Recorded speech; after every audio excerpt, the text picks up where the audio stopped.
Bom, vamos finalmente começar aquela aula prática que eu já estou prometendo faz bastante tempo. Hoje não vai ter minha carinha bonita no canto aqui de baixo, mas vai ter minha carinha bonita no canto lá de cima. Eu já comecei errado porque eu vi que não estava capturando o cursor, né? Agora tá. Então, essa carinha bonita aqui é tudo que eles vão ter de mim hoje. Primeiro vamos começar pelo seguinte. Eu vou usar esse negócio aqui chamado Google Colab. Quem não conhece, vai lá no Google Drive. A gente que, lembrando sempre que isso aqui é um curso dentro da UFSCar, lá na UFSCar a gente tem o G Suite, então no nosso Google Drive a gente vai conseguir armazenar bastante coisa e etc. Ele é basicamente um Jupyter Notebook, só que ele está online e a gente consegue contribuir, você consegue mandar para outra pessoa no Drive ali, você manda o link, etc, etc. É lógico que nesse caso aqui é uma ferramenta gratuita, mas em algum momento, se você for usar isso aqui para machine learning para valer, você vai ter que pagar. Então, isso aqui acaba sendo uma boa ferramenta para fazer protótipos e etc, tá? Tem uma coisa, tem suporte à GPU, então quando você vier aqui em ambiente de execução, você pode alterar para colocar GPU aqui. É bom para treinar redes neurais e tudo mais. Não está aparecendo na gravação, mas enfim, essa caixinha aqui tem GPU e TPU. E não vai ser o nosso caso, tá? A gente vai usar CPU mesmo. Então vamos fazer o seguinte. Hoje a gente vai começar a usar o scikit-learn. Tá? Então eu vou começar só fazendo uns imports aqui. Uma coisa que é sempre bom a gente ter é o NumPy. Tá? NumPy a gente vai fazer algumas operações de matrizes e essas coisas. O SciPy também é muito bom.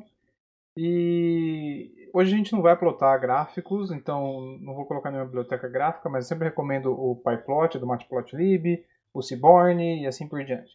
E a gente também não vai ler dataset do disco. A gente vai roubar aqui e vai usar o scikit-learn com o dataset pronto. Então eu não vou falar hoje de pandas, por exemplo. Tá? Eu vou só usar o NumPy mais para frente. Eu vou importar umas coisas aqui do scikit-learn e aí eu já falo para vocês o seguinte, opa, nada a ver isso aqui eu escrevi, hein? Eu já falo para vocês o seguinte, eu vou colocar um monte de coisa aqui, etc. E professor, como é que faz? Como é que eu sei o que, que eu estou importando, o que eu não estou? Como é que eu sei os valores de parâmetro que você vai colocar aí, etc. Olha, tudo isso é lá na documentação, tá? Eu não sei de cabeça, eu acho que ninguém sabe de cabeça nada disso. Então, é claro que eu tenho uma colinha do meu lado aqui, tá? Nunca vou mentir isso, principalmente por causa dos importes aqui. Eu vou importar, ó. Eu vou começar por isso aqui. Eu deixei no Ctrl V, né? Eu falei para vocês que eu vou usar dataset que já está pronto. No scikit-learn tem alguns datasets que são datasets que chamam de toy, né? Que a gente pode importar direto e ele vem no NumPy, numa matriz ND-Array, né? Ou, na verdade, ele vem como dicionário. Eu vou mostrar já, né? Algumas coisas ali tem o NumPy's Array. Mas você pode retornar como pandas também nas versões mais novas do scikit-learn, tá? Então, assim, eu vou ler esse dataset aqui, que é de câncer de mama. Eu já vou mostrar para vocês como é que ele funciona. Eu vou separar ele em treino teste, então por isso que eu coloquei esse carinha aqui.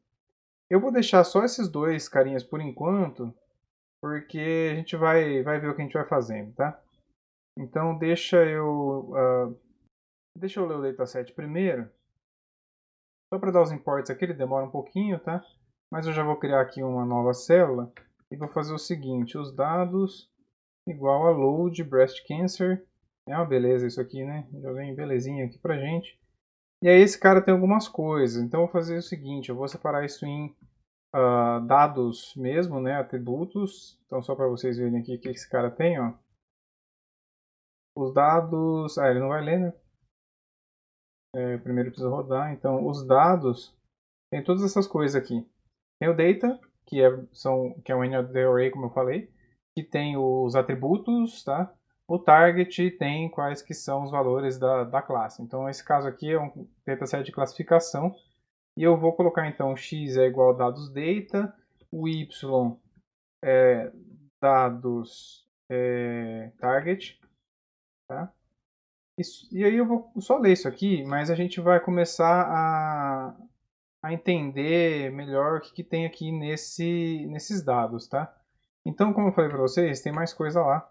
Uma dessas coisas que tem é o Target Names aqui. Só para a gente dar uma olhada, o que esse cara representa, né, as classes representam, é se o tumor que eu estou olhando é maligno ou benigno. Tá? Então isso aqui é uma classificação binária.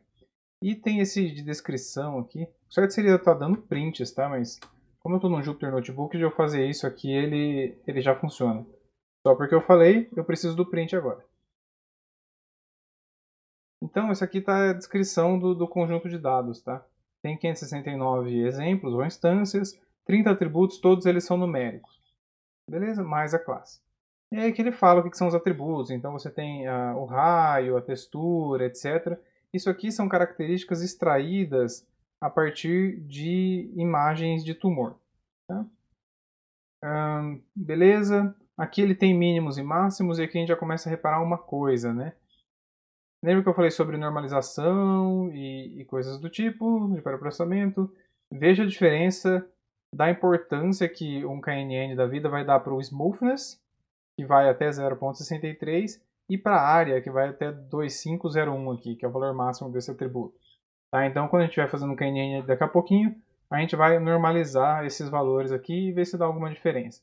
Esse dataset é fácil, tá? A gente vai conseguir acurácias aí acima de 90% facinho. Então agora deixa eu fazer uma coisa aqui, que é dividir em treino e teste. Eu tinha dado o import já para dividir em treino e teste? Não, né? Não. Então eu quero fazer isso aqui. A partir do scikit-learn, ele já tem ali cross-validation para mim, tá? Ele tem divisão de treino e teste. Eu vou fazer as duas coisas, uma delas é só para demonstrar. Eu primeiro vou dividir em treino e teste. Mas eu quero fazer... o que eu estou fazendo aqui? É from scikit-learn model selection import. Eu quero importar o train test split e eu também quero o cross validation, mas eu não quero cross validation para valer, tá? Para fazer o split, eu quero dar o score. O score, depois eu vou mostrar para vocês, mas ele já vai me dar a acurácia de uma validação cruzada. Beleza? E só que eu também vou querer acurácia para outra coisa, que é metrics import accuracy score. Estou aproveitando para dar outros imports. O ideal seria que isso aqui estivesse lá em cima, né? Mas eu estou fazendo aqui iterativamente. Esse não é o melhor notebook do mundo. É muito mais para demonstrar as coisas, tá? Então, eu quero fazer o seguinte, ó. Eu quero dar um train test split. Eu tenho o meu x, tudo bem? Que são aqueles os meus dados de entrada. Eu tenho meu y, que é minha classe. Eu quero fazer o seguinte, deixa eu dar um enter. Opa, desculpa, hein? Agora sim. Eu quero fazer o seguinte, eu quero ter o teste size, eu quero que seja 20% do meu conjunto de dados. Eu vou falar uma coisa nova para vocês aqui agora. Isso aqui, dados.target, mas dados.target já é o y. Isso aqui é o seguinte, quando eu faço uma divisão, treino teste, um cross-validation, etc., eu posso escolher se essa divisão vai ser completamente randômica ou se ela vai ser estratificada. Estratificada basicamente significa que você está mantendo a proporção das classes em todas as suas partições, tá? Então, por exemplo, se eu tenho um conjunto de dados, eu tenho 30% de uma classe e 20% da outra, não faz o menor sentido, né? Eu viro e mexo e falo isso. Tem 30% de uma classe e 70% da outra, em todos os meus splits vai ter mais ou menos 30-70, com algumas variaçõezinhas só para poder encaixar, né? Para arredondar aí, porque a gente está trabalhando com números inteiros. Outra coisa que é interessante, isso aqui é só para reproducibilidade, random state eu vou colocar igual a 42. Eu errei. Porque se eu não fizer isso, como tem uma aleatoriedade aqui dentro, toda vez que eu rodar vai dar alguma coisa diferente. Quando eu coloco um random state aqui, toda vez que eu rodar vai dar a mesma coisa, tá? Então eu quero colocar, o retorno disso aqui é o treino e o teste, tá? E ele também retorna, então, né, os rótulos para o treino e os rótulos para o teste, tudo alinhadinho. Deixa eu deixar isso aqui mais bonito. e só, tá? Só para eu saber direitinho, vamos fazer o seguinte, ó. Eu vou printar o shape do treino e eu vou printar o shape do teste, só para a gente dar uma olhadinha. Então ficou 455 exemplos para o teste, do treino, e 114 para o teste. Perfeição? Agora eu queria notar uma coisa aqui, tá? Apesar de eu ter colocado ali que é maligno e benigno, né, as classes têm esses nomes, na hora que eu olho para o teste, não tá assim, tudo bem? Porque ele já vem com um encoding aqui das classes, 0, 1 no caso de binária, se tivesse três classes é 0, 1, 2 e assim por diante, tudo bem? E tem uma coisa também que eu queria notar, esse dataset ele não é exatamente balanceado. Eu não sei se o jeito que eu estou fazendo isso aqui é o melhor jeito, mas é o que veio na minha cabeça agora. Eu vou olhar quantos exemplos eu tenho no TR, só que eu coloquei da classe 0, eu tenho 170, e da classe 1 eu tenho 285. Então a classe 1 está um pouquinho mais bem favorecida aí, mas também não é um absurdo, tá? Não tá aquela coisa de 400 para uma classe e 55 para outra. Então vamos prosseguir. Se vocês quiserem olhar, deixa eu fazer uma. Já que eu tô declarando aqui que eu estou fazendo gambiarra, vamos fazer o seguinte: eu quero olhar para os dados só de um jeito diferente. E isso aqui é gambiarra pelo seguinte, tá? Como eu disse anteriormente, nas versões mais novas do scikit-learn, ele já retorna um pandas, um data frame do pandas, tá? Para você fazer o que você achar que precisa ali, né? Por exemplo, para sumarizar, olhar para as colunas com nome, etc. Mas eu estou fazendo essa gambiarra aqui porque o Colab não está com essa última versão. Eu teria que dar um pip install update, alguma coisa assim lá em cima. Tá? Mas só para a gente olhar aqui então, para lembrar, tem 568 exemplos, apesar de eu ter dividido ali. São essas features que estão aqui, tudo bem? Estou dizendo só porque é mais bonito de olhar quando a gente tem essas coisas. De novo, pula essa parte aqui. Isso aqui é uma baita de uma gambiarra. O que eu quero fazer mesmo aqui são modelos de classificação. Eu vou começar com uma árvore de decisão. Tá? Como é que é uma árvore de decisão no scikit-learn? É Decision Tree Classifier, mas eu preciso dar um import aqui from scikit-learn. Oxe, tá difícil. É ponto .tree, eu precisei olhar a documentação na outra tela aqui, tá? Porque eu também não lembro bem as classes. Já disse, não tem problema. A gente vai passar o resto da nossa vida fazendo isso. Até porque as coisas vêm e vão. E é isso. Beleza? Esse aqui é o meu import. A partir disso eu posso criar o meu modelo de decisão. Eu vou chamar ele de DTC por ser Decision Tree Classifier. Tá? Então eu vou fazer aqui, ó. DTC é igual Decision Tree Classifier. Eu não vou mexer nos parâmetros ainda, beleza? Aí, só para dizer então, primeiro como é que a gente faz para treinar um modelo a partir dos meus dados aqui com o scikit-learn. Simples, eu venho aqui e faço o seguinte, dtc.fit. Então aqui, né, eu instanciei que ele é da classe Decision Tree Classifier, que eu chamo esse método de fit, passando para ele quem que é o meu treinamento, quais são os rótulos aqui do meu treinamento e tcharam, treinei o meu classificador. Tudo bem? Beleza. O que eu faço com isso agora? Eu posso ver quais são os rótulos que vão sair quando eu mando dar um predict no nos meus dados de teste, tá? E eu posso até mostrar. Deixa eu mostrar, vai. Se eu der um enter aqui direto, ele mostra? Não. Então eu vou dar um print no que eu predisse. Tá aqui. Ele prediz esses rótulos aqui, 0, 1, 0, 0, 0, tá bom? Ah, mas eu vou precisar então calcular alguma coisa. Por isso que eu importei aquela hora o Accuracy Score, que aí eu posso passar esse cara que ele predisse para mim, então o Y pred, e o Y, na verdade, eu passo o real primeiro, tá? Eu vi ali em cima, tá vendo? Que apareceu já bonitinho. Então eu passo true para ele e o que ele predisse para mim. E então enter. E a minha acurácia foi 0,912, essa coisa toda aí. Beleza? Uma coisa só, eu falei para vocês sobre scores, né? O scikit-learn também tem, também me retorna scores, tá? Então eu posso fazer dtc.proba. Onde está isso? Predict proba.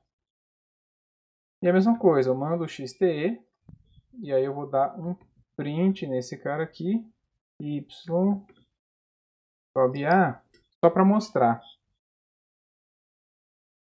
Nossa, foi muito puro aqui, né? Eu acho que eu não devia ter mostrado isso aqui na árvore de decisão, não. Depois a gente vê isso para outro classificador que dá melhor que os scores. Mas que basicamente ele está dizendo que ele me deu 100% de certeza aqui, que é para classe 0 e 0%, né, para classe 1. Então o score é 1 para classe 0 e 0 para classe 1. E aqui é ao contrário e assim por diante. Isso é para cada um dos exemplos, tá? O que está acontecendo aqui é que esse aqui chegou num nó folha que está puríssimo, né? Esse que é o ponto aqui. Mas vamos seguir. Qualquer coisa, se eu lembrar, quando eu estiver fazendo outro classificador, eu mexo, tá? Beleza, só que tem um problema. Isso aqui, essa árvore de decisão, tem um monte de parâmetros. Vocês estão vendo aqui, tudo isso aqui é parâmetro, tá? Então, se vocês olharem na documentação lá, vocês vão saber o que cada um desses parâmetros aqui significa. Tem um detalhe importante. Eu não coloquei o critério de divisão e ele colocou o índice Gini aqui. Eu ensinei para vocês com entropia, tá? Gini também é os mais comuns e ele põe por padrão o Gini. Depois a gente troca aqui, a gente vai testar se para esse dataset é melhor Gini ou entropia, tá? Agora eu quero fazer o seguinte. Eu quero rodar para um parâmetro, eu já vou escolher ele. Eu quero ver média e desvio padrão para vários parâmetros diferentes. Eu vou usar esse max depth aqui. Então é a profundidade máxima, tá, da minha árvore. É o quanto que eu vou, quantos split, né? Qual que vai ser a máxima altura ali da minha árvore, tudo bem? Então eu vou fazer o seguinte, eu vou fazer que a altura da minha árvore pode variar de 2 até 30. 30 é o número de atributos, né? Então eu acho que está mais do que bom. Aí eu vou fazer o seguinte, eu vou fazer isso aqui. Eu vou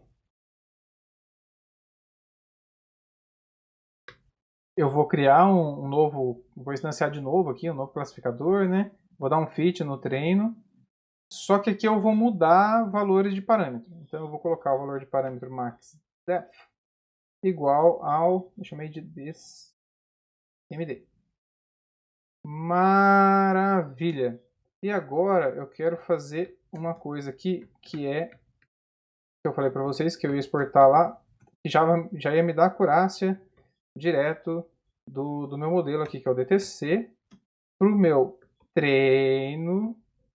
O que eu estou fazendo aqui? Não estou colocando teste, porque lembre-se das aulas. Quando eu quero estimar um valor de parâmetro bom, eu faço tudo no treino. O teste não existe para mim nesse momento, tá? Eu faço tudo no treino para ver se eu consigo ter uma ideia de valor que eu consiga aplicar para novos dados, tá? Se eu colocar o teste aqui, eu estou olhando se eu consigo achar um valor de parâmetro, de hiperparâmetro, para os dados que eu quero classificar mesmo lá na frente. Então isso é meio roubo, na hora que você estiver na prática, você não vai ter isso, porque você vai querer testar com os dados que você conhece, tá? Avaliar com os dados que você conhece e pôr em produção, para dados que você nunca viu na sua vida. Então vamos fazer o seguinte, eu quero colocar a acurácia sendo o scores.min. E eu acho que não tem o std, então o trstd.append vou usar um NumPy aqui, tá? É o std do scores. Então eu vou deixar rodando isso aqui, porque pode ser que demore um pouquinho. O que eu estou fazendo aqui é o seguinte. Para todos esses valores, então, de 2, 3, 4, até 30, eu faço um cross-validation com 10 folds, vejo qual que é a acurácia, tá? E aí eu vou guardando aqui a média e desvio padrão dessas acurácias aqui. Eu quero olhar uma coisa. Eu falei que eu ia usar o matplotlib, mas eu vou usar sim. Então, import matplotlib.pyplot splt. Ele já sugere, né? Esses nomezinhos aqui no PyNP, pyplot.plt são padrão. Eu quero um error bar. E aí, esse cara eu tô sem a cola aqui, hein? Vamos ver se eu lembro. O X vai ser esse meu mesmo range aqui. O Y vai ser as minhas acurácias. Então, para o 2, para o 3, para o 4, assim por diante. E o Y erro vai ser igual ao TRSTD. Será que eu acerto? Boa. Bom, então vamos ver.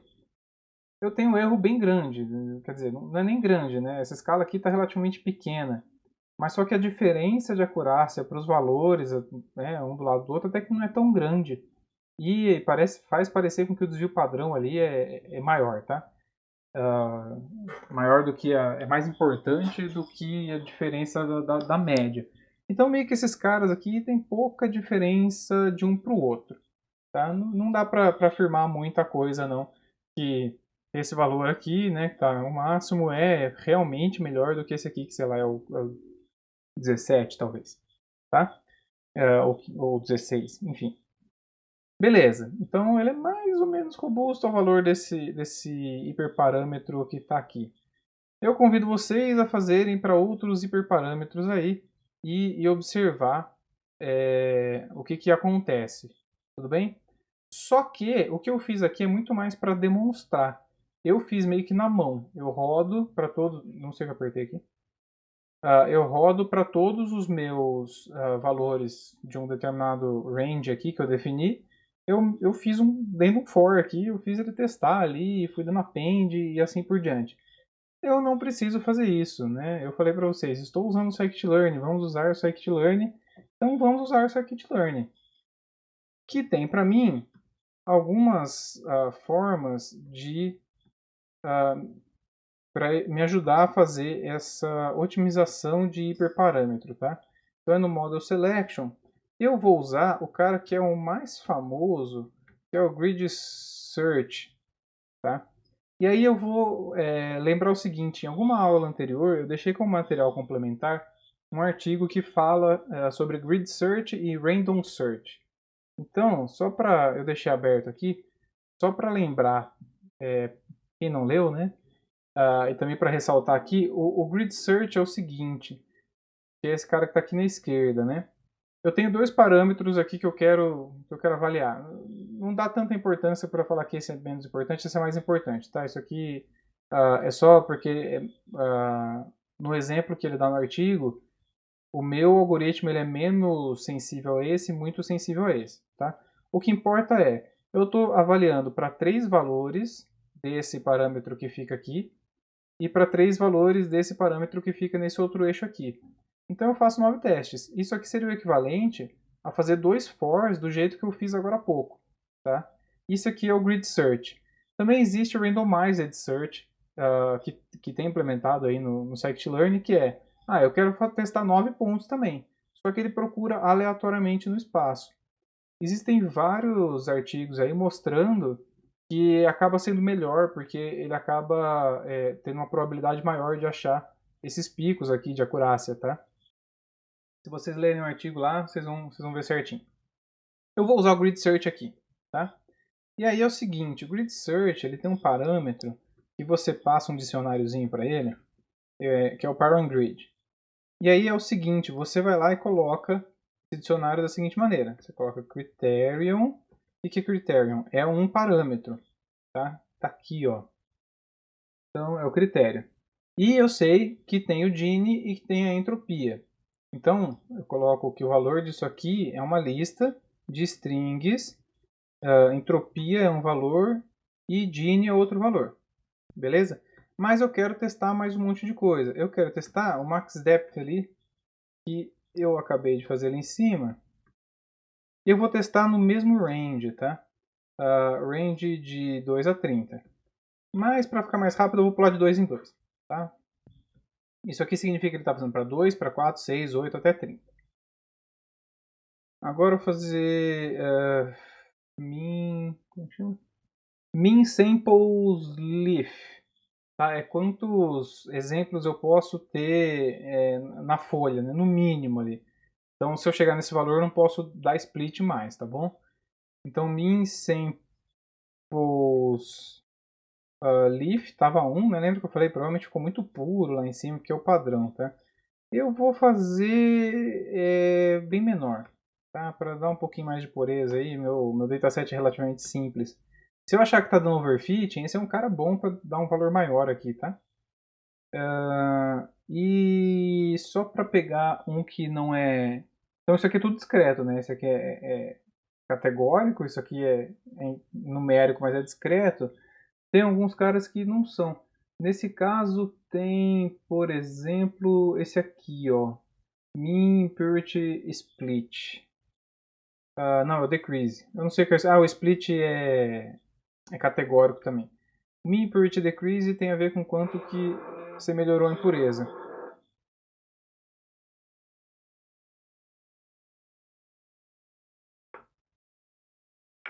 Então eu vou colocar ele aqui, só pedir uma licença para falar de outra coisa, né? Tem muito parâmetro que é bom você colocar dentro de uma distribuição, né? Aqui eu estou colocando uma distribuição uniforme, tá? Então eu quero valores que saem do 0 vão até 0.5, eu quero 10 valores ali. Quando você quer uma distribuição normal, alguma coisa assim, dá para você usar o SciPy. O SciPy tem algumas funções de distribuição de densidade, né? Que são boas para você usar. Não vou entrar nesse detalhe aqui hoje não, porque isso aqui já está ficando longo demais para o meu gosto. Tudo bem, eu defini isso aqui. Agora eu faço o seguinte, eu venho aqui, eu falo que eu tenho um classificador que é um Decision Tree Classifier. Não falo que valores de parâmetro ele tem. E aí eu vou setar um objeto grid search, tá? Então grid search CV. O modelo, ele vai testar o modelo dessa classe Decision Tree Classifier. E o parent grid vai ser o que eu defini como parent grid. Beleza? E aí esse cara também tem o fit, né? gs.fit. Aí eu venho com o x do treino e o y do treino. E vamos lá. Ele demora um pouquinho porque ele está testando todas as combinações desses valores aqui. Por isso que ele está rodando, rodando, rodando, rodando, rodando, rodando. Daqui a pouco ele aparece alguma coisa impressa aqui, tá? Já vou escrevendo aqui, só para mostrar para vocês como é que sai coisas desse resultado aqui. Eu vou plotar isso aqui, acho que tem mais um underline. Isso. Vou plotar isso aqui, ó. Ele sai um dicionário absolutamente gigante. Se você quiser explorar tudo que acontece aqui, ó, ele fala quais são todos os valores, ele fala quanto que deu a acurácia, ele fala um índice aqui do teste que ele está fazendo, tá vendo?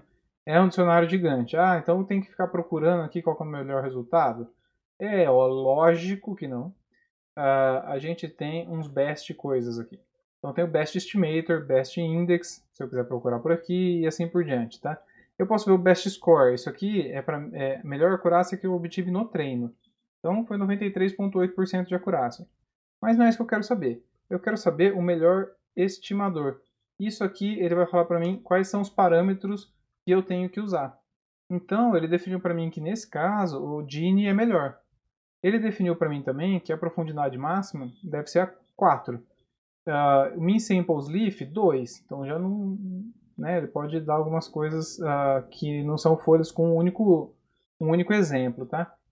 E aquele outro parâmetro lá de mean period decrease, melhor que seja 0. Então vamos fazer aqui o meu classificador.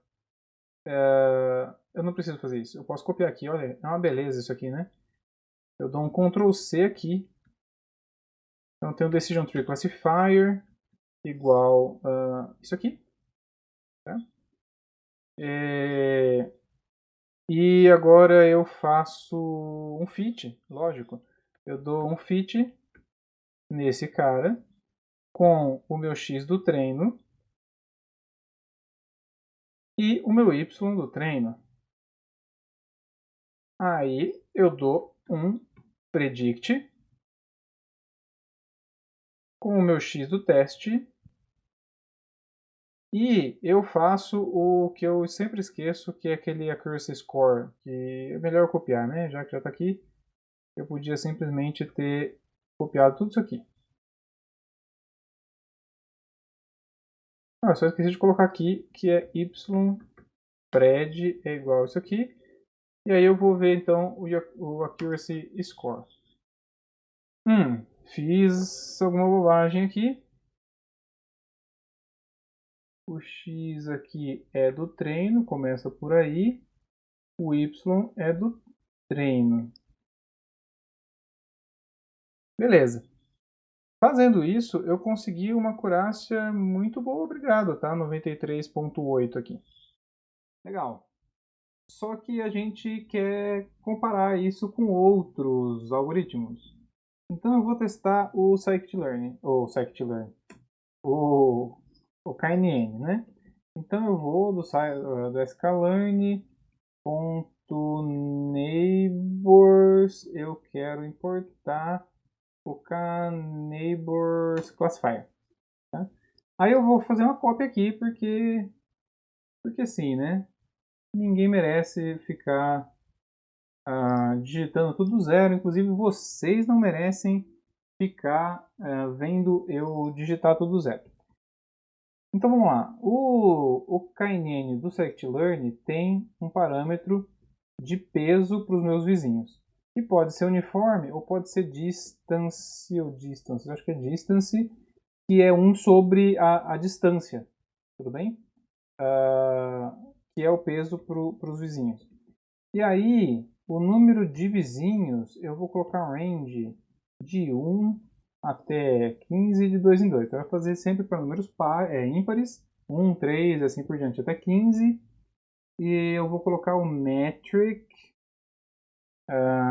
só para dizer que tem mais parâmetros. Eu podia parar aí mesmo.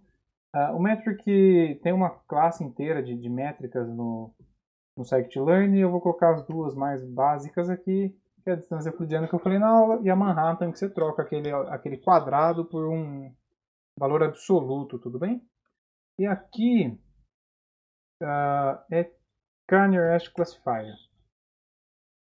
Então, KNC é para isso, KNC eu vou passar aqui, parent grid, e aí eu dou um fit e lá vamos nós.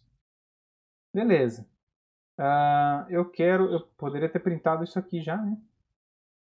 O que eu quero saber é o Best Estimator. Vocês viram que foi mais rápido o KNN, né? Por incrível que pareça. Então, ele falou para mim que é melhor usar Manhattan nesse caso, hein? Ele falou também que são 11 vizinhos que eu deveria usar e assim por diante, tá? E que eu pondero por 1 sobre distância. Beleza. Vamos por mais código aqui que eu quero fazer isso. Tá? Na verdade, aqui é KNC, KNC, e beleza.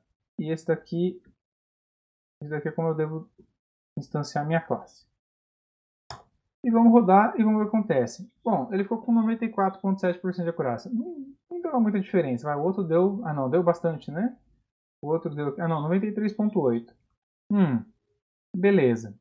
Mas tem uma outra coisa que eu já tinha observado, que é o seguinte, né? Eu tenho valores de atributos aqui no meu dataset muito diferentes, né? De escalas muito diferentes.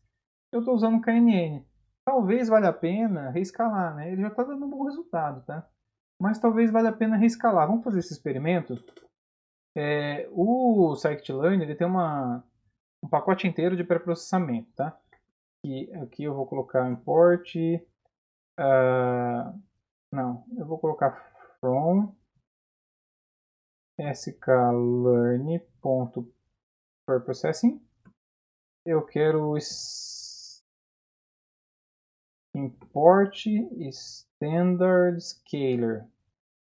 E aí eu vou então fazer o seguinte, né? Eu vou copiar tudo isso aqui. Não, deixa eu escalar primeiro para mostrar.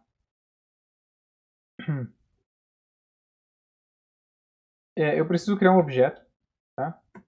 Desse cara que eu já vou desse cara aqui, tá? Eu já vou dar um ponto fit. Esse ponto fit, basicamente ele vai pesquisar o que é média, o que é desvio padrão no treino. Estou chamando de TR, né? E aí eu quero criar um novo treino escalado, tá? E então eu chamo o scaler.transform. Quando eu tenho pré-processamento, tá? Ele tem esse transform aqui também. Então eu já determinei aqui um scaler e já estou transformando ele aqui, tá? Para eu poder usar ele escalado. Eu esqueci de mostrar, mas deixa eu só printar aqui rapidão, tá vendo? Os valores já estão entre 0 e 1 aqui. Então vai ficar lá com a média 0, desvio padrão 1, e é isso. Já está tudo dentro da mesma escala. Vamos refazer esse KNN aqui, né? Então primeiro eu vou fazer o grid search. Vou deixar os mesmos valores de parâmetro.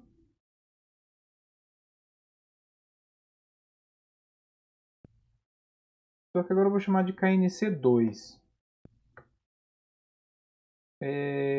Acho que é isso. Esses Ctrl-C e Ctrl-V são sempre perigosos, né? Se alguém mais de engenharia de software ver eu fazendo isso aqui, vai querer me matar, né? Vem aqui, Ctrl-C.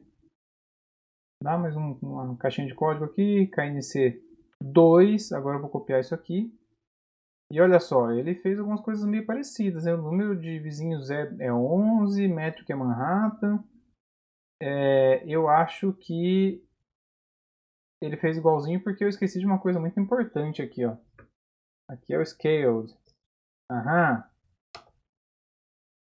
Bom, agora ele deu alguma coisa diferente. Ele já falou que o número de vizinhos é 3. E a melhor distância aqui é a distância euclidiana. E o peso é uniforme. Então vamos ver o que acontece, né? Aqui é o treino scaled. E aqui não é o teste direto, eu tenho que escalar também, tá? Só para dar uma ideia do que acontece, olha para onde foi a acurácia. Então eu fiz o pré-processamento no treinamento e esqueci de fazer aqui no teste. Então vamos fazer esse pré-processamento aqui também, né? Então scaler.transform nos dados de teste. Agora sim a gente vê quanto deu acurácia. Deu 97, hein? Já consegui crescer. E aí, eu tô chegando perto do 100 aí, né? Eu posso continuar fazendo esse notebook aqui? Posso continuar fazendo até amanhã. Mas que eu vou fazer o seguinte, quem está fazendo esse curso comigo, vai lá no ambiente virtual, que vai ter um link para esse notebook que eu fiz aqui, e fica como tarefa para vocês, não obrigatória, mas para o aprendizado de vocês, continuar esse notebook colocando ali um SVM, um NaiveBase e outros algoritmos que a gente ainda não viu nas aulas. Beleza? É isso.